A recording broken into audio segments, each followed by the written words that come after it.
Hello, everyone, and welcome to episode 65 of the Own the Moment podcast. My name is TJ Lasig. I'm one of the co-founders here at OTM, and with me, as always, we've got my co-founder, Mr. Justin Herzig. Justin, how are we doing this evening? Doing well. If you hear an echo, it's actually because I am probably about 100 feet away from TJ, right down the hallway.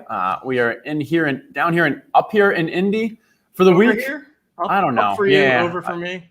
I've been on a couple flights. It's weird to be traveling again, but it's nice. But we've got an exciting show tonight, and a WNBA expert, a numbers guy that lives in the computers. I feel I am honored just to have these two on the show. Oh, yeah. We got two fantastic guests this evening. First things first, we've got the man, as you just alluded to, Justin. I think one of the few guys that can talk numbers on par with the Herzig bot. We've got Mr. Michael Leone. Mike, what's going on? Not too much, getting ready for DFS for NFL this season. So excited to see that, kind of intertwined with the stuff you guys got going on. Buying lava goons. Buying lava goons as well. Just aping into lava goons. Yeah, Justin was telling me about the goons earlier today, and I felt it into something. Anyways, we've also got a true legend on our hands. Yeah, I won't fanboy too much, but this is a guy whose podcast I've listened to many, many times, and not going to lie, pretty surreal to have you on as a guest here. But as Justin said, we've got a guy who is a WNBA expert, which is perfect given that we've got WNBA Top Shot now. I know you've had some hot takes in the past about NFT, so I cannot wait to hear where you are at currently. We've got the legend himself, Adam Levitan. Adam, what's going on? Listen.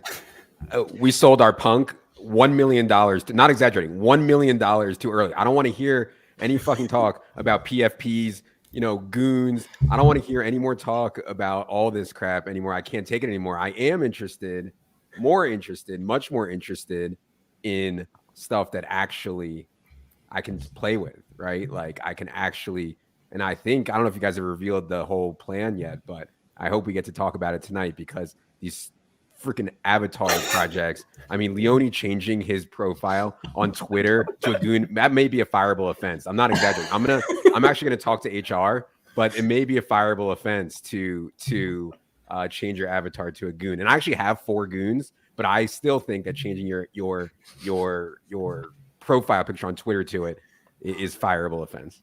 God, I love it. Levitan's been preaching this for years before any of these profile pictures were even a thing that, hey, reputation, it's all about the brand. It's all about brand recognition. That's the excuse for why he's using the same picture that he has hair in. Don't worry. I need to join that club too. But and now no one's using it. People are flipping back and forth. I saw someone the other day was like, I'm talking to my tax lawyer and I got to figure out how long do I need to use one of these in my avatar so I can write it off as a marketing expense. Like we've gone too far. That's actually an interesting idea. Now we're actually talking my language. That's interesting. Yeah. You just assumed that I didn't have a plan and I didn't know what I was doing. Oh man, I can already tell this is going to be a fun night. All right, let me set the stage here a little bit. We're going to talk through the WNBA pack drop that happened on Friday. We're going to talk about the craziness of the NFT market in general, and then of course with Adam and Mike on, we're going to talk through some fantasy football stuff, and we are going to talk about the Owners Club. We're just over a week away from the Owners Club. So for those of you that have not yet joined the Discord, follow it on Twitter at TOCNFT. Go to toc.otmnft.com. Sign up for an account if you have not already. Going to be a lot of stuff coming your way over the course of the next week. We've got the Discord up and running now, answering a bunch of questions in there, making sure that everybody is prepared for the drop next Tuesday at 5 p.m. And yes, we'll talk more about that later on in the program. But first, we got to start with some Top Shot talk. I think that it was pretty exciting week last week with the WNBA dropping. I know that I was in line to get a pack and then ended up. I do this sometimes. I got in line and then I forgot and I never redeemed my pack. So I do not have a WNBA pack. But how about you, Justin? Did you get a pack? I do. But I want to hear. I mean, I think this is the best thing to happen to the WNBA since Levitan was touting DFS for the WNBA. I love the stories. Like you could literally go to a WNBA game, and if you cheer hard enough, you can get a scrub to play just so then it can impact your DFS lineups. I'm excited now. We get the opportunity. you go buy a couple moments for a WNBA player, maybe you get her a few extra playing minutes, you can then sell those. Like, gosh, the amount of manipulation that you can do is fantastic. Yeah, there was a time, I think, I mean, I haven't played this year and I didn't really play much last year, but there was a time maybe 2.5 seasons ago, I guess, or 1.5 seasons ago, where I really don't think that anybody, maybe like 50 people in the world, were following WNBA closer than me. I didn't have Instagram. I only had a burner account, so I could go on these girls' Instagram pages and see if they were taking pictures with like a cast on their leg or something like that, because there's no injury updates really. So yeah, I mean, that was for DFS. I find it hard to believe that there's as much money in Top Shot WNBA as there was in WNBA DFS, but I could be wrong there. I have no idea, but yeah, that was, I mean, it was the best. Those were good times. I was actually in Vegas for the World Series, and it was also MLB All-Star break, and I knew the action would be good in WNBA, so I drove an hour to California and got my WNBA lineups in, and then drove back each way. That was good times too. I remember beating you, Levitan, in a 1K, one of the very first WNBA slates, thanks to John Quell Jones. So yeah, no, we both had John Quell. You had some other dust ball that got there. Oh, I mean, like, I don't know if you guys saw like the release and stuff. And I think it was Asia Wilson was kind of the headline. And I think from an overall perspective, like, it's great to have, because, you know, there's no reason that we should only have NBA. It is a growing product. And I think, you know, you have such a strong relationship between the NBA and WNBA. And I think from a players associations, like, it was just a nice transition. I think overall it was well received by the community. It's never obviously going to be anywhere near as popular as Top Shot, but I think it's just fantastic for people that are interested in it to have that option. And we'll continue to see it kind of grow. I'm looking at this Sue Bird serial number 7 right now, eyeing it up. Looks pretty low to me. Sue Bird Top Shot debut. I mean, I did see that you have started aping back into Top Shot. Do you want to talk about that? What kind of drove this? I know early days you were active, but then you kind of, started doing other stuff. And I'm real sporadic, as you might have seen today with the Goons. I generally, when I get in, I like to get in on a few really good moments or, rare NFTs, whatever I'm doing, just because I feel like it's the best use of my time, rather than gobbling up like tons. And I was the same way when I was, doing physical sports trading cards too. I kind of like rather focus on the rare stuff. So I don't know, a couple of weeks ago, it just kind of 2 to 4 weeks ago, it just seemed like the NFT buzz was coming back. And I was like, it seems like this is a good time to get back into Top Shot, before it circles back over here. And we saw with Bitcoin too, sometimes the best time to buy was when after the dip, and it was quiet for a long time, but stable, and I felt like that's kind of what we had with Top Shot. So I didn't get back in too crazy, but I got a nice Zion moment that's gone up quite a bit. One of his block, his rookie debut block. It's not the best set but it's a rare Zion. And then got in a DeAndre Ayton, pretty good serial on his Top Shot debut legendary. Yep, I saw that one looked nice. And then TJ, I want to throw one question, because I saw someone DM me about this earlier too. And then Matt asked a good question. I think it's worth discussing just from a larger macro perspective. Do you guys think that the WNBA drop was a negative for the overall Top Shot market, since they somehow snuck in a pretty big moment supply during the off season? And I think the general kind of idea was here, and TJ, you were saying it before, is you felt that the lack of supply, the kind of pause on releasing of moments, is what kind of also had an impact on the increase in market. And I guess my reaction here is, yeah, it's possible, but if we're just expecting that the market's always going to go down every time they release moments, then that's not a strong enough market, because we know that over time they're going to continue to release moments, A, from an engagement, B, from it's a business that makes money and such. And so I think it was a good kind of test. I don't think that at the end of the day, WNBA moments should threaten the rest of the market. And if they do, then that was way too fragile of a market to begin with. And it would have probably, taken a dip or a decline with anything else. So that's kind of my macro thought there, but it's interesting. Yeah, you guys got a wild chat. I'm sorry. Wild chat. What the heck? Well, they're gone now. Yeah, we got the spammers gone now. Get them out of here. Good job, Coop, laying down the block button. But yeah, so I did get a pack though. I was disappointed in my pack though. I didn't get a very good pack. This happened. I don't know if you were on the one Levitan, but it happened to Club Top Shot one night, and they just kept going. So good luck, Coop. You're gonna fight a good fight, and we're just gonna keep trying to ignore it. Yeah. So, what's your best WNBA moment, Justin?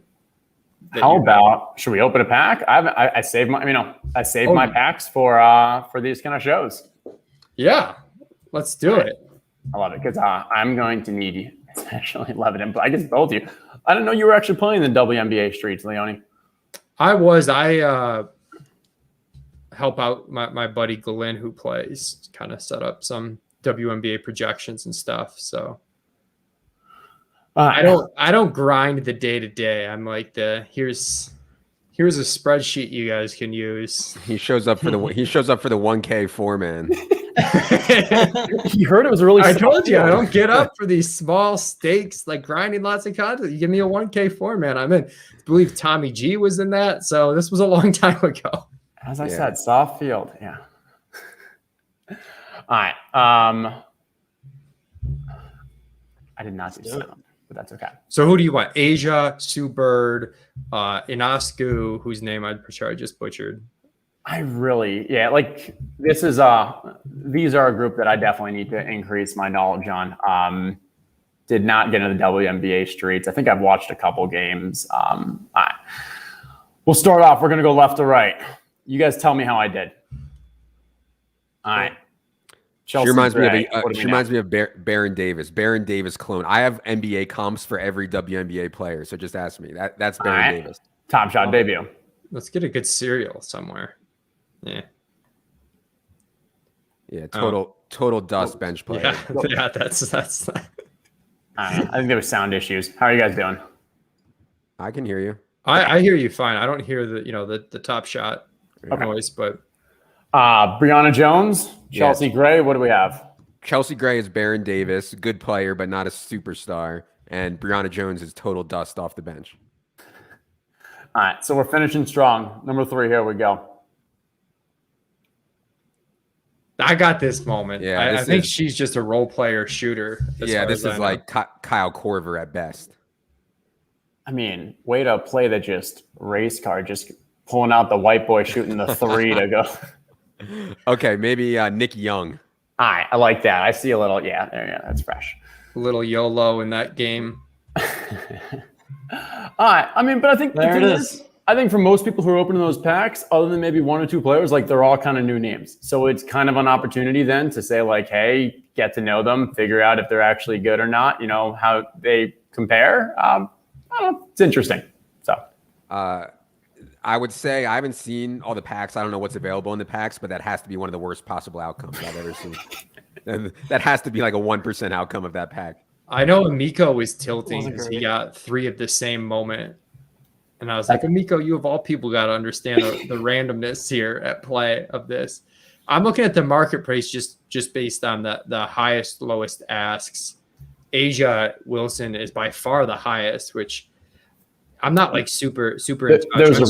There's a reason for that. That's because she was airdropped to new accounts, and you initially needed that moment to be guaranteed one of these packs.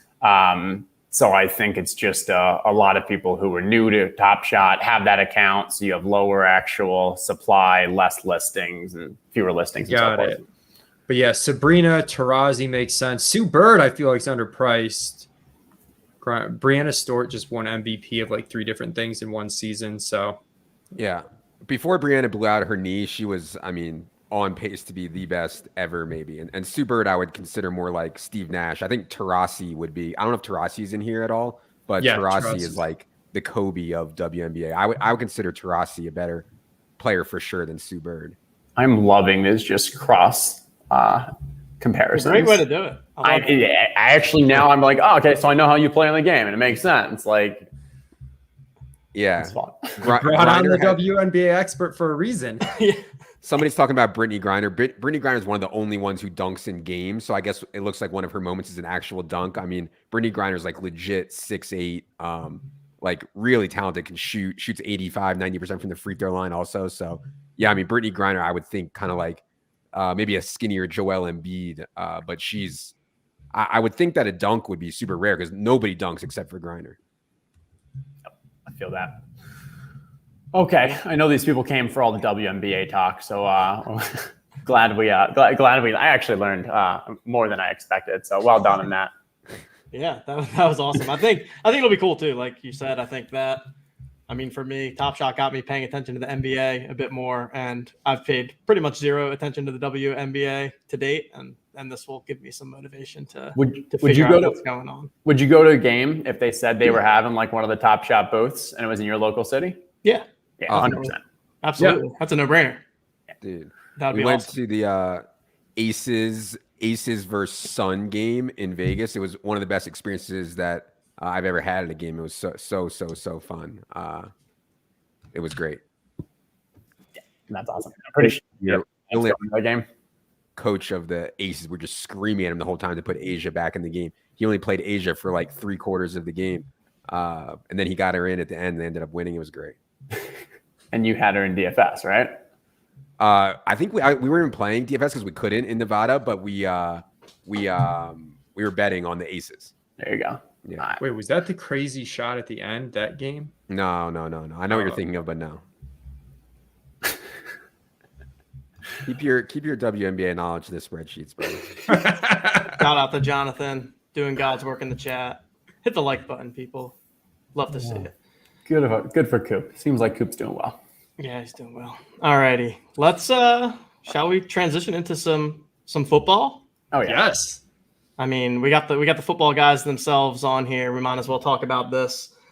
Let's set the stage here. So I think most of the people that are on the show have probably started to hear about what we're doing at Own the Moment with the Owners Club. But just to give everyone kind of the quick overview for those of you that maybe missed last week's show or have not been caught up in the Discord, next Tuesday, 5 p.m., we will be doing an NFT drop for the Owners Club. And so what this is a new NFT-based fantasy football game that we will be rolling out here at Own the Moment. You will be able to purchase NFTs. These NFTs can be either purchased in the form of a pack, in which you will get 5 NFTs. Those will cost $200. Or you can buy single NFTs that will cost $50 each. If you are in a pack, you will get one of each position. So how the NFTs work, they're each reflective of a city or team and then a position. So quarterback, running back, wide receiver, tight end, defense, special teams. How this will work in the game is that the NFTs will get fantasy points in accordance to how that team performs on Sunday. So if you have the example I use is Philadelphia wide receiver NFT, you play that in your lineup, you then get fantasy point credit for all Philadelphia wide receivers from that given week. And I think at some point later, Justin will dive more deeply into the exact scoring settings and all of that. But that's kind of the high level game. And then, not only do you have the game, but you have the buying and selling on the secondary marketplace. We've got some other cool giveaways, experiences, etc., that will be given as to people that are members of the club over the course of the season. And we're really excited for this. And hopefully you guys will all enjoy the product. And we're really dedicated, as Adam kind of alluded to. We wanted to do something different with this NFT project, add some sort of utility gaming aspect to it. And Justin, anything to add? End of the day, contests are free, prizes are real. We're looking at up to $1 million in prizes. And then I think the most exciting is, so for the main event, which is the main tournament, you submit 5 cards. Each week, whoever wins that will qualify for an all expenses paid trip to Miami to compete in a live final, where we'll have 16 of us in the weekend right after New Year's Eve to have a big old party and a 16-person live final for the first time in NFT history. So pretty pumped. Yeah, I mean, anything but another ripoff of punks. Just anything but another punk ripoff. I mean, it's enough already. No, it's cool. You're being so salty, dude. Don't get me started. I'm so salty. The idea that you can get NFTs that you can use for fantasy is just like, I mean, it sounds so awesome. So yeah, I am here for this idea. Buying and holding like the Top Shot stuff, I get bored really, really quickly, and so I'm much more here for this. And I'll even buy.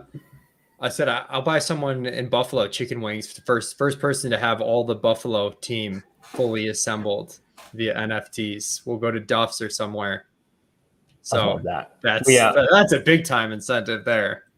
I mean, like, we don't want to tip our hand, but we've definitely talked about, like, there's going to be ways to incentivize as well as like the collecting aspect. So for example, hey, if you own all the Buffalo ones, maybe you qualify for some kind of giveaways for jerseys and such that are only for Buffalo because there's the actual fans. So I think that's some cool stuff there.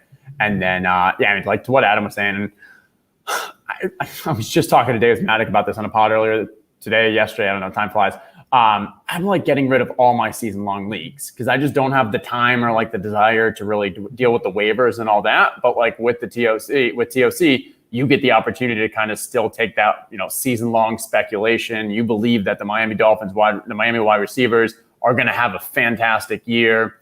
Get ahead of the game. Start investing in them early. Go to the secondary market. Buy 10 while they're cheap. And then week 6, 7, 8, maybe they have a good schedule. They start doing really hot. You can flip that for 2, 3x maybe, and now you take some profit off the side. You might be free rolling.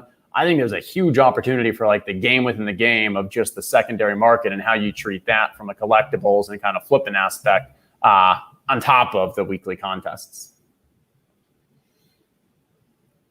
And I think with the positions grouped together too, there's going to be some edges early before people really get it sorted out where it deviates a little bit from like your seasonal fantasy draft. Just because we get some deep wide receiver groupings that I think are going to rack up, a lot of points, but they might not have that one or two super elite wide receivers. So, I'm looking at kind of some projections I did looking at the groupings of positions, and some of them are kind of, interesting. Tight ends, like pretty low scoring overall, but the teams that pop at the top, it's more kind of teams that are utilizing multiple tight ends versus having a star. And kind of interested to see how that plays out. If people, even though it's the team position, if they still put a value on like, I want George Kittle because for the San Francisco 49ers, do I want that? Or do I want the collection of, Tampa Bay tight ends that collectively are going to do pretty well? And it's interesting from an upside perspective. Like maybe across the season, you'd expect the Bucs with a duo or trio to score more, but do they have that weekly upside that maybe the 49ers do have from a tight end perspective? I'm not sure, but I think that'll be an interesting dynamic that we'll see how it plays out. All right. Well, definitely want to get into more of the strategy talk, but this is the question that keeps coming up, gas, etc. So let me just break that down quickly for everyone. So this is going to be built on Polygon. Because of that, there will be no gas fees as a part of the original purchase of the packs or the NFTs. You'll be able to purchase them directly from the TOC website using either a credit card, PayPal, or ETH. If you are purchasing with a credit card or PayPal, you will have a maximum of 5 packs that you can purchase, so $1,000 maximum. If you are purchasing with ETH, it's essentially unlimited. I think we're capping it at 250 cards, so no one can have more than 1% of the initial sale. Yeah.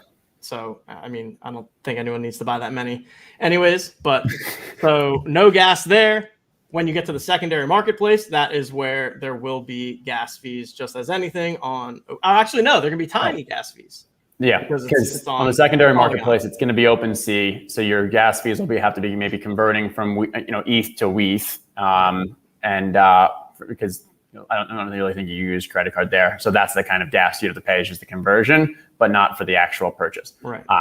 I tried to buy something for $65 on OpenSea today, and the gas was going to be $2,600. Just insane. Crazy. So, but yeah, we won't have to worry about that. And then I know there are a ton of questions right now. Highly recommend go to the Discord. In the Discord, we have a questions and answers. TJ, Coop, and I have all been in there for the past couple hours, kind of answering some there, and we will continue to do that tonight, tomorrow. So if your question didn't get answered, feel free to throw it in there, and we'll try to get it answered after the show. Yep, go ahead and check that out. I just wanted to mainly call that. I see even more specific questions. We'll answer them all in the Discord. I don't think we need to go through every single individual question here, but the bottom line is the high level is that we are doing everything that we can on our end to have little to no gas on this, because the whole point is for it to be a highly liquid market so that people can be adjusting their teams accordingly and the gas would just completely ruin that experience. So that is the intention behind why we've built it this way on Polygon. Yep, that sounds good. Let's go over scoring, and then we can go into the little game that Leone helping to set up. Perfect. So for those people that are in the Discord, you can see in the rules and scoring, we have added the scoring system. I know some people wanted to kind of get ahead of the game and started like, going into their maybe Excel, maybe in their crunching the numbers. In general, the entire offense is all scoring is all the same. So it doesn't differ by passing. Doesn't differ by position. All passing touchdowns are 6, all rushing, receiving 6 points. There are no points per reception, 0.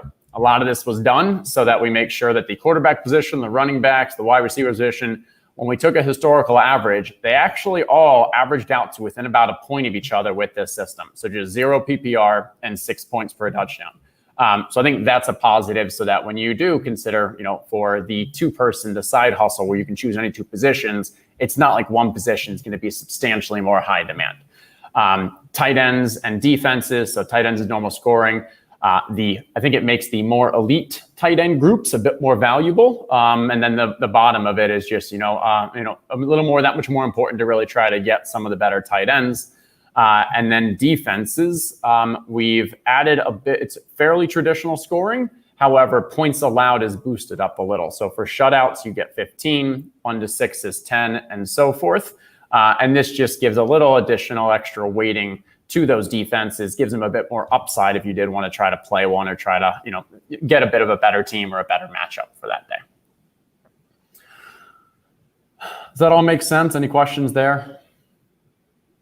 No, I think that makes a lot of sense. You said historically the positions were within a point of each other, quarterback, running back, and wide receiver. Did I catch that right? Correct. Yes. Yep. Interesting. I have a little bit more gap in my overall projection. So I wonder if that's the way the league's trending or if I'm off a little bit. Looks like we lost Justin. But yeah, so that was the reason for no PPR is because if we added full PPR, wide receivers would have everything would have been so obliterated with wide receivers that's would have been all that really mattered. So that was I know that standard leagues are dead, yada, yada, yada. Definitely agree in more normal formats, but I think in this sense, it makes sense and it'll just even things out better across the board. We don't want to skew too highly to one position over another. Yeah, the wide receivers would get pretty crazy otherwise. And I think, I don't know what your projections ended up, but I think it was on average about 23 points per position for those 3 for QBs, running backs, and wide receivers, give or take a point. Yep, I'm pretty close there. I'm light on running backs, but that might just be my anti-running back bias there, It'll be interesting too, because I know while you're doing like full projections and it goes all the way to your kind of second, third string, I do wonder like when it actually plays out, how much are those second, third string, or maybe the ones you're not even accounting for still getting those plays. And maybe it is just across the season, the pass run split. And we're trying to, we think it is becoming more of a pass friendly league and stuff, but yeah. Yeah, it should be interesting, though. There's definitely some nuances. Someone in the chat said I'm about to go full nerd on it. I've got some nerd comments, but I'm going to save it for the game we've got set up. All right, so I'm going to introduce this game. And then I know Leone probably, from figuring out the answers to the game, has some fun takeaways or some fun tidbits he'll give us. But what we're going to do is go through each of the positions. And so Leone took his proprietary projections, crunching of the numbers, and using this scoring system, taking a look at the different position groups. Adam and I are going to guess who we think are the top 3 scoring based off projections, which teams for each of these position groups. Love it. That makes sense? Mm-hmm. Adam, I don't know. What position are we starting with? Let's start with QB. I think QB and tight end. Let's start with QB. I think QB is going to be pretty straightforward, but I'm going to give you. What's the best format here? Teach. Does he go 3? I go 3. We rotate. Yeah, I think he gives his 3, and then his reasons why, and then you give your 3. Okay. So top 3 top scorers at quarterback. 6 points per touchdown. Yeah. Okay, so obviously Patrick Mahomes would be first. And remember, it's teams. Not that it really matters, but Yeah. Okay. I mean, also, yeah, I would say injury rates on Mahomes might be slightly lower than some of these other guys, but I don't know, maybe not. But yeah, Kansas City quarterback would be 1. I think Buffalo quarterback would be 2. I actually think if Trubisky got in there for Buffalo, they'd probably be okay. I don't think they'd run as much of a pass heavy scheme, but I think they still would. And then 3, I really liked Lamar a lot this year until he's had so many injuries around him. I do think Marquise Brown is going to be fine. I think Bateman will be back in reasonable time. It's still not great though, but I'll go ahead and say Baltimore quarterbacks. I don't know if you guys played preseason and all, but this dude Tyler Huntley is a baller, and also McSorley, who had hurt his back, can play also. So I'll say Baltimore quarterbacks as my 3rd. All right. So I like those. I 100% agree in the top 2. I was initially thinking Baltimore too, obviously considered Arizona. But I'm going to go wild card here. I'm going to go with Dallas as my 3rd. And thinking maybe that 6 point per TD pulls Dallas up a little. So I've got Arizona as the 3rd. You know, the first 2 are KC and then Buffalo. I've got Arizona as the 3rd in our base projections, but there's some data with Dallas from last year that it's hard to tell how much to weight. You know, they just went so nuclear with Dak, but also, as Levitan points out, they had some games that are unlikely to repeat when Dak was in there, and then they were so bad without Dak. So, like, if I was personally doing, like, manual ranks, I would have put Dallas 3rd. But we have, by the math, Arizona 3rd. All right. Call that one. But there's not too much nuance at the quarterback position because you're pretty much projecting guys to play the whole year there. Yeah. Where do you have New Orleans? I have New Orleans right now. Well, I guess that's interesting. Does Taysom Hill count as even? So I've got New Orleans, you know, like 10th then, or like, and that might be even a little light. I'm a little skeptical on Jameis's individual fantasy upside. I'm probably a little bit more skeptical than the market, but if you're going to be able to get Jameis and Taysom points, like we know Taysom's going to mix in a little bit here and there, that it's kind of clustered real tightly in the middle. So that basically moves them from like 20th to 10th, being able to add that upside. Yeah, it's interesting. And then, so for people curious, we the position, each player's position will be designated by our scoring provider. We will provide that after each week and as much as possible before the weeks as they change. For the most part, we don't think there's going to be any confusion. Occasionally, I'm concerned about like a Cordero Patterson who shows up on the roster sometimes as a running back, wide receiver. But we'll try to be as transparent as possible. At the end of the day, we'll default all decisions to our stat provider for those. Chat seems to be in general agreement. I think we've got also some honorary mentions for Green Bay in the chat with 6-point passing touchdowns, which I know over at ETR you guys are all about the running QBs, but we've got some Green Bay. I think you're just going to see more of a running game this year. I think last year it was all about getting him that MVP. He had so many passing touchdowns from inside the 5. We're just throwing it up to Devontae, and it's just not going to be necessary this year. And I don't think he's going to have that burn the world down perspective that he had last year. I think he'll maybe even just play it safe and say like, hey, I want to protect my body so I can get that next contract. Narrative street. All the narratives. Any final comments? Let's move on to. Do you want to do tight end next and we'll save running back and wide receiver for the end because they're probably the more interesting ones. Let's do tight end. I'll go first this time. Kansas City, I think pretty clear. Oakland, I think again, even though it's not there's no PPR, I still am throwing it enough up there. But then I'm going to go with Atlanta, and I'm thinking maybe you got the Hayden Hurst is going to maybe bump up enough to go with the Kyle Pitts. I think there's the upside there. I love that Tampa answer because you do have a lot of options there, but I just don't think it's enough to bring it up to the top 3. Throw it over to Adam. Yeah, I mean, I have to say San Francisco, and there's outcomes where San Francisco just crushes so hard this year, and George Kittle's targets are more muted than I think what many are expecting. But man, I mean, it's hard not to say San Francisco when so fewer guys can separate. I'll also go with Detroit. I mean, their wide receiver core is humiliating right now. I think DeAndre Swift will catch plenty of passes, but man, it's going to be hard for Hockenson not to catch a bunch. And then And then I'll go back to Baltimore. I mean, God, These are your top 3 overall. No, Justin just took the top 3. Well, So yeah, If you I agree like with me. okay. Yeah, Well, I mean, obviously, obviously, I agree with Kelsey. What kind of show is this? Well, you're the one who on our show tried to get me to guess who was the number 1 overall quarterback, and then told me you didn't want to bold call. I think that you could make a case for a lot of different quarterbacks to be number 1. I thought maybe you actually had a conviction that Dak was going to throw it 65 times every game again this year. I mean, playing the probabilities, it's going to be all right. So top 3, I've got KC. Yeah. Yep. Las Vegas. And then 3rd, super tight. Actually, do slightly have Tampa Bay just ahead of Atlanta and San Francisco in a virtual tie. Atlanta's also got, not only do you have Pitts, but expecting them to run a lot of dual tight end with Hayden Hurst as well. Yeah. So, but it's like, it's like 0.1 difference Tampa Bay over those. So those 3 are like really tight. Tampa Bay, Atlanta, San Francisco, and then it drops off to New England. And I mean, this isn't a best ball show, but like it shows why I was drafting so much OJ Howard, like in the 18th or 20th.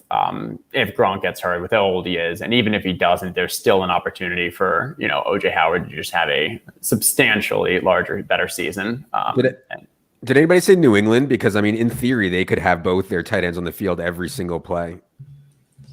Yeah, my New England stuff, I think as it trends more to Mac Jones, I might have to, continue to tweak it a little bit more aggressively, but have New England, the next team after those kind of clear top 5, and they probably would jump in there if I had them a little bit more pass happy. Last year was such a disaster that, we kind of manually tweaked some of that data, but they were just so crazy run heavy last year and they do kind of have a lot of target competition, even though those guys will be on the field. So it's a tricky situation. It was last year target competition. There was only 18 passes, and it doesn't matter how much % share of the targets you had, it was still nothing. If I knew that Mac was playing the entire year, I'd be so much more confident in that entire offense. I hope he does. I don't know. We'll see. All right. Let's move on to the fun positions. I'm assuming we're not doing defense, right? We can. Yeah. Okay. I don't have them. Yeah. So. Okay. Good. Yeah. I was like, that would be kind of pointless. I did wide receiver and running back, but all right. Let's do running back first, and then we'll save wide receiver for the end because I think wide receiver is the most dynamic here. I think running back interesting. I think this is interesting. This is very interesting. So Levitan, I guess this is back to you. Your top 3. It doesn't have to be a bold call there. Who do you think's top 3 team running back scoring? Standard scoring. Mm-hmm. Well, I think the Vikings would definitely be in there because Madison, I think, is going to project reasonably. And even if Dalvin got hurt, Madison would be really, really strong. I think Dallas in standard scoring with the amount of touchdowns that they score, and I do think they'll be more run heavy around the goal line this year. They get their offensive line back. And another reason I'm a little bit lower on Dak than I think Leone and maybe the market is just more of run heavy scripts with the offensive line with Zeke allegedly in shape. And so I'll say Dallas. And then I guess I have to say McCaffrey. I mean, McCaffrey's projection is just so far above everybody else's that even him not ceding any work to anyone else would have him up there for me. So yeah, I would say Carolina, Minnesota, and Dallas. Guys, this is great content. I have 3 different teams. All right. Cleveland Browns. You got Chubb, you got Hunt, you got a team that wants to run the ball. You've got one of the best O-lines. Got to throw them up there. Similar situation, Colts. Jonathan Taylor, Naeem Hines, whoever you're also throwing out there with Marlon Mack or so forth. Another team that we think they're going to be a strong offense. We know they have a strong defense. If they can just stay ahead, I think they're going to run the ball a bunch. And then third is a wild card, but this is more a bet on the offense in San Francisco. And I think, we're not drafting them up there because just the, ambiguity, not really knowing what's going on. And, but I think Mostert and Sermon or whoever, that team just wants to run. So it's very tight, but what's interesting is I do not have Carolina in the top 5 when you throw out that full PPR scoring, because you lose all the reception ability, and also McCaffrey's over the base projection, at least he's 95% of their running back points. So as high as he's going to score, there's not a lot of running back points elsewhere. That might sound somewhat hypocritical because the team I do have in the top 3 that no one said is Tennessee. Derrick Henry just crazily built for the standard scoring. Just the pure rushing yardage and rushing touchdown upside for Henry gets him there. Another team I had in the top 3 that nobody said, the Green Bay Packers, with a combination of A.J. Dillon and Aaron Jones. And just how efficient I expect that offense to be as a whole and funnel through to the running game. But again, it's really tight. And then Minnesota and Indianapolis were basically tied. So you each got one there. So I love this. You have Levitan, who basically has devoted his life to DFS fantasy football. You have me, who basically has drafted thousands of best ball drafts and doing fantasy football. And neither of us could get 2 out of the top 3 for this. And I think that shows the dynamics of this game and how fun it's going to be for people to kind of figure out and, just making your bets on where things are going to go. Yeah. And if I was, I think if you were looking at more ranges of outcomes, I think a team that you said and a team that Adam said that really are knocking on the door, Cleveland and Dallas. If I was looking at kind of like the full range of outcomes, I think this ceiling there is really strong. We always have issues with Nick Chubb and projecting him because he's kind of an outlier, the mini Derrick Henry there. And then with Dallas, the rushing TD upside is just so massive there. Zeke could run in 20. You wouldn't be surprised. I'm so unaccustomed to discussing things that aren't half PPR or full PPR. You know what I mean? So I would have to actually sit down and think about non-PPR. I mean, are there any boomers out there still not playing with half PPR or full PPR? I just saw someone in the chat say I haven't thought about non-PPR in 5 years. Right. Well, we really figured that there was how much it changes it. Yeah. There was a strong 80-year-old market that's kind of overlapped in NFTs and 1960 fantasy football, and we really wanted to target that market. The other one that's like kind of the same reasoning for why we're low on Carolina with McCaffrey, but have the Giants really low with Saquon, where, again, he's getting almost all the points and you take away his catches and like there's a lot of downside there. I could see him being pretty overvalued to start or the New York Giants running back card being overvalued. I can see that. I mean, the closest thing I've done to this is think about who's going to potentially win like the rushing title, where you don't include Christian McCaffrey, you don't include Saquon. You're really just thinking about who are the ones that are on the ground. And a lot of it is thinking about more from a team dynamic stance, which teams want to run. Yeah, and you hold these forever, right? Like it's not just a one season you hold the card for. You hold the cards forever. So you hold the card forever. The card will have future utility around the club access. The cards are only good to play in contests this year. Basically, we need some way to fund these contests. So next year, you buy new cards, then we can fund the payouts and the $1 million stuff. Yeah. Got it. Because I was going to say, if you had them forever, then there would be some element of, I want to be one with strong coaches or whatever, or strong organizations and stuff like that. But because running backs are just going to churn out so fast. But yeah, I get it. 1 year. I do think that when we get out of beta, in V2, we'll call it, we could make like a more dynasty style format. And it'd probably be separate cards, separate game, ones that are specifically meant to be that long term. And I think that would be a really interesting addition. But I know TJ is literally wanting to kill me right now at adding more to the product and the strategy roadmap. So Adam loves playing Dynasty, so he'll be. I mean, he likes to think about holding up his money, tying up his money for long-term Dynasty fantasy football. He likes to just really grind the waivers and just all the prospect stuff. So yeah, exactly. Right up his alley. But here, when you're done with the league and you're like, you know what, I don't want to do this dynasty anymore. You sell it, you flip it on the secondary market. And when you're back in a month, you come back in. It's great. Now we're talking. Exactly. Leone sold me on a best ball dynasty league in which there's constant waivers and trade windows. It was supposed to be best ball. Get out of here. Guy comes in, just takes first or takes second place or something year one and just complains the whole time. Yeah, that's part of the bit. Just win and complain. That's part of it. Just rubs it in, just salt in the wound to everyone else. Like this guy doesn't even enjoy that he's beating us. All right, here we go. Wide receivers. Okay. So my strategy here was let me just think of the quarterbacks that I think are going to throw a ton of touchdowns, and then remove people like Kansas City where the tight end's eating a lot. So starting off, going back to the well with what I had with quarterback, I'm going to go Cowboys. So many options there. You've got two guys being drafted in the 3rd round, even Gallup's in like the 7th, and then maybe Cedric Wilson probably eats a little too. Like just a lot there. Similar thought process is the Bucks. You got Mike Evans, you got Chris Godwin, you got Antonio Brown. Maybe Scotty Miller gets some there as well, but just like the idea of how efficient that offense is going to be. And the last one is hometown for Leone, the Bills. A lot of option there. Just more of that. I think that the Bills are going to continue to just be so pass heavy and such a highly efficient offense. So yeah, that's Tampa, that's Dallas, and that's Buffalo. Yeah, I mean, Dallas is a no-brainer. I mean, I think Schultz and Jarwin are both fine, but they're not going to take too much, and the receiver talent is so outrageous. That one's a no-brainer.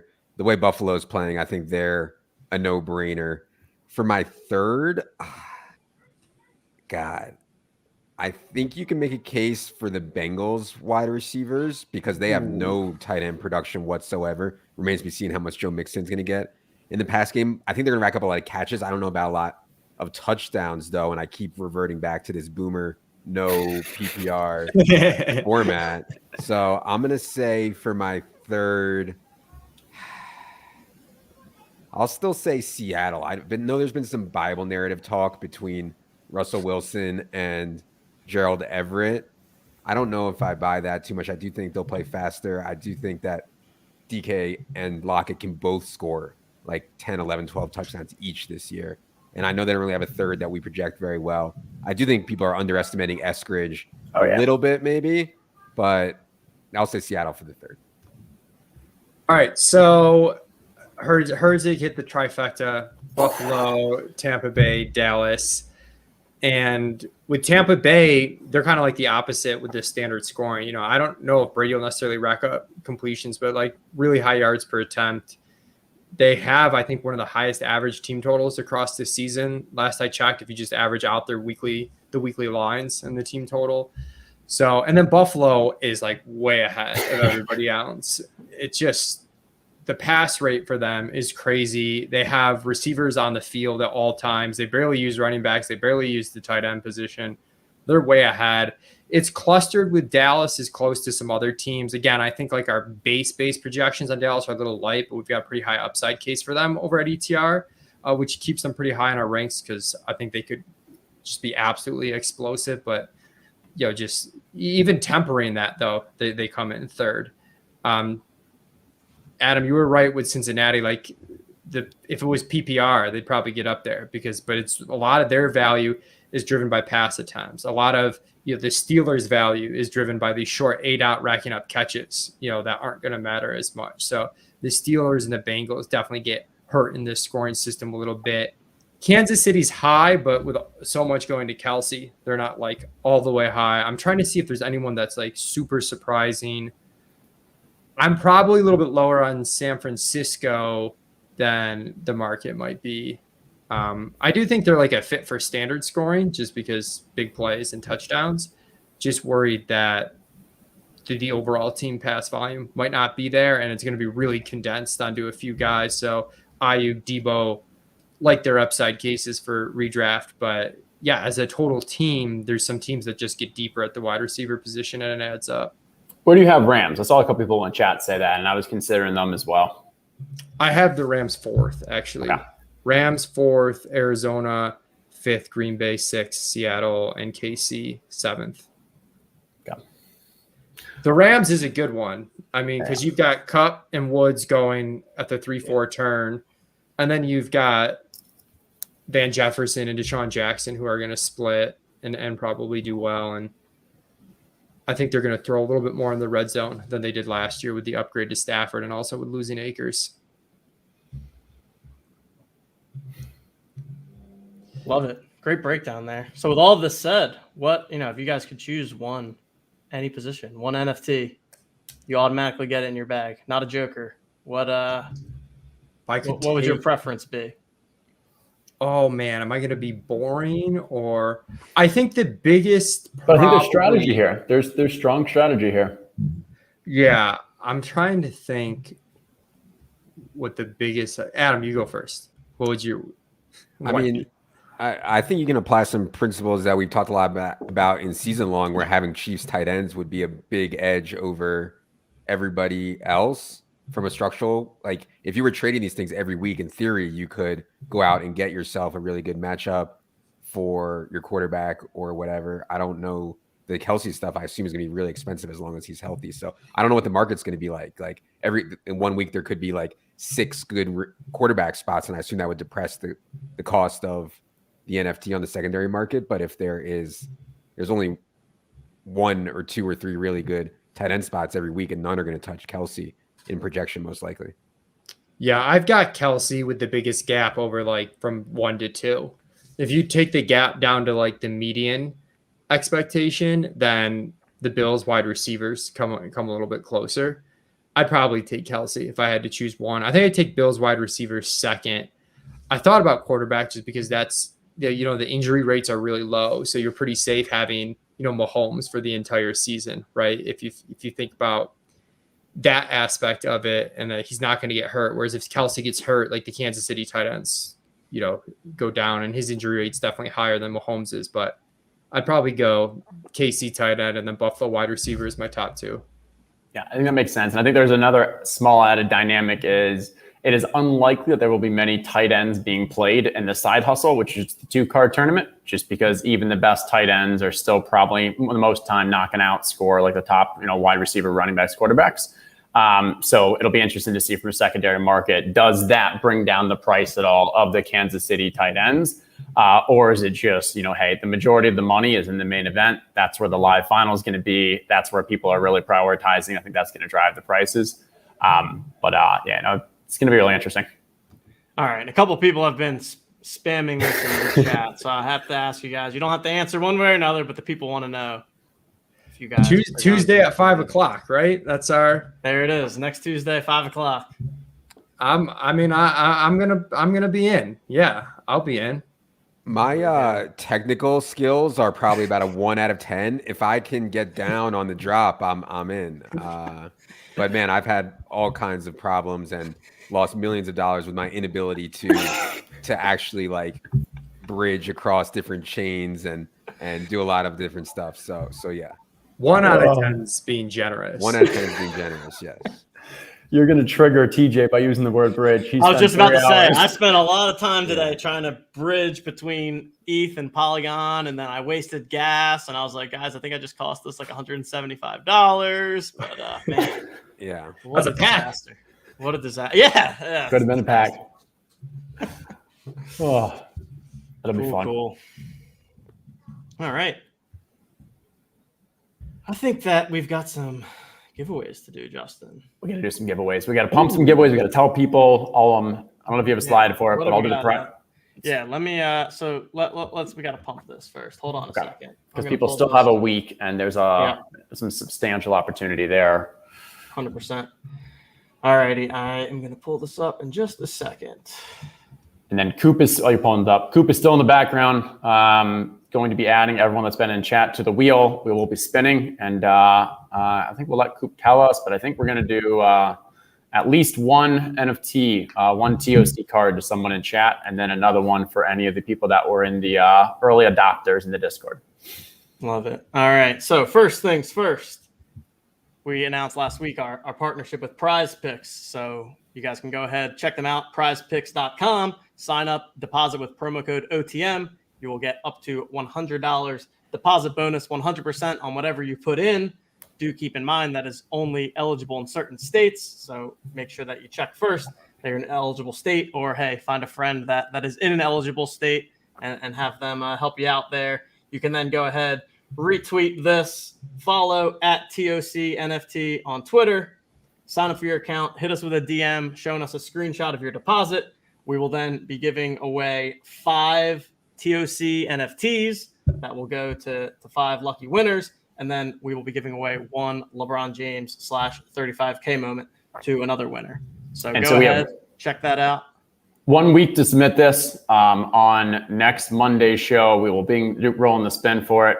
I believe, we have not been promoting this too much. We've been really heads down, but I think we only have around 20 or so people that have signed up. One person, I think his cousin signed up, so he gets 2 entries. But there's a 25% chance of getting a card right now. So definitely I highly recommend, if you are in one of the states that are able to do this, or Canada, sign up for it, and we'll get you in the drawing.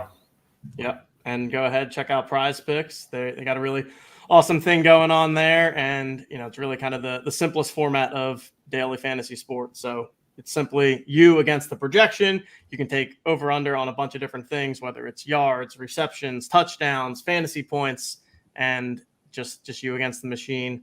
How much do you think that a player is going to be projected for? And do you think that you can beat the system with Prize Picks? So go ahead, check them out. They got some awesome stuff going out there. And if you make a deposit, make sure you get into this giveaway.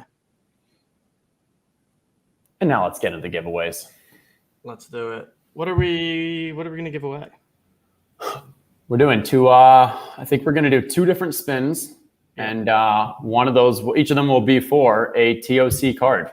So we will take your name, and then after the initial launch next week, we will gift a couple of the ones that we're holding to the side out for these kind of giveaways. Let's do it up.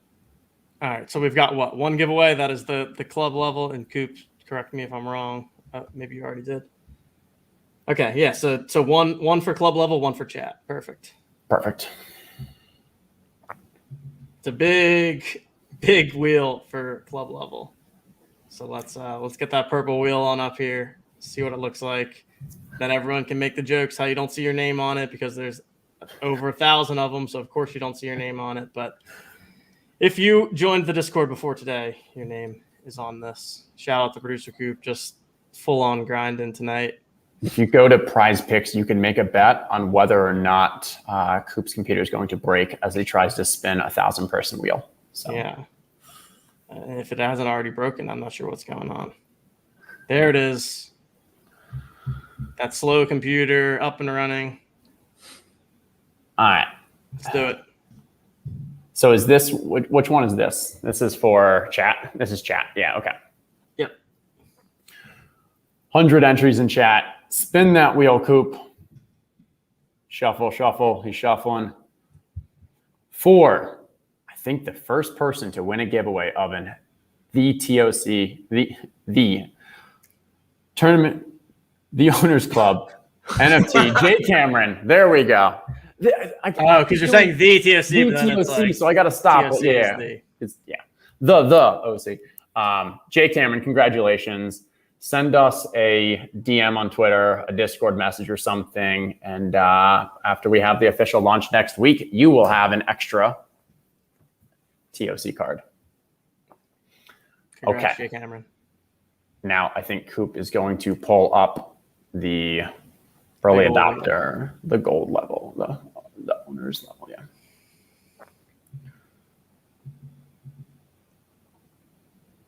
Oh, baby. Let's see. There's Jay Cameron still hanging around. I love it. Congratulations.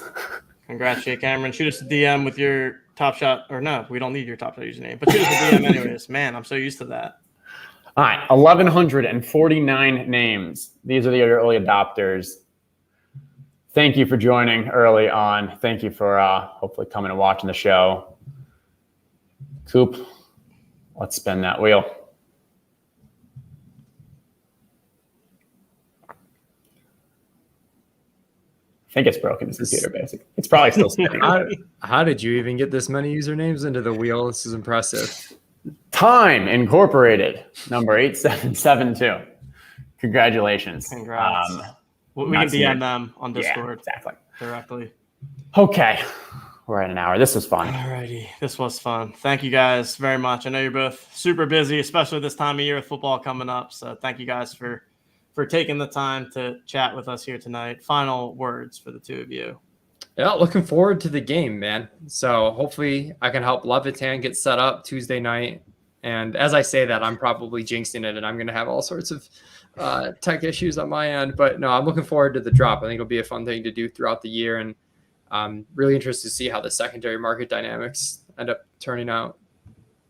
I mean, I can't even get a bookshelf in my background to look right, let alone secure a drop on the chain. But hopefully that I can figure it out and I'll be in the mix for sure. The buying and holding isn't for me, man. I need the action. So I'm in it. I'm in it for the action. Well, okay. I think we said this. There's one more thing. There's the Thursday night app option where we didn't even talk about that. I know. Man. So just the cool dynamic where you can figure out, you can watch Thursday night game, decide whether or not you want to play those cards for the points. Tight end group for the Patriots for New England goes off for 30 points. You can decide to go to the secondary market and sell it, or play that as your entry. So there's some short-term opportunities for you to get that DFS feel. There it is. Everybody needs that rush, and hopefully we'll give it to you guys here with the Owners Club coming to you in just over a week. So stay tuned. Be a lot more information coming out over the coming days. Make sure you join the Discord, follow us on Twitter, all of that good stuff, and we'll be answering all of your questions over the next couple of days. So we'll close out the show for tonight. Thanks everyone for joining us. On behalf of Justin, Mike, Adam, and of course, producer Group behind the scenes, I'm TJ Lasig. We'll see you guys next time.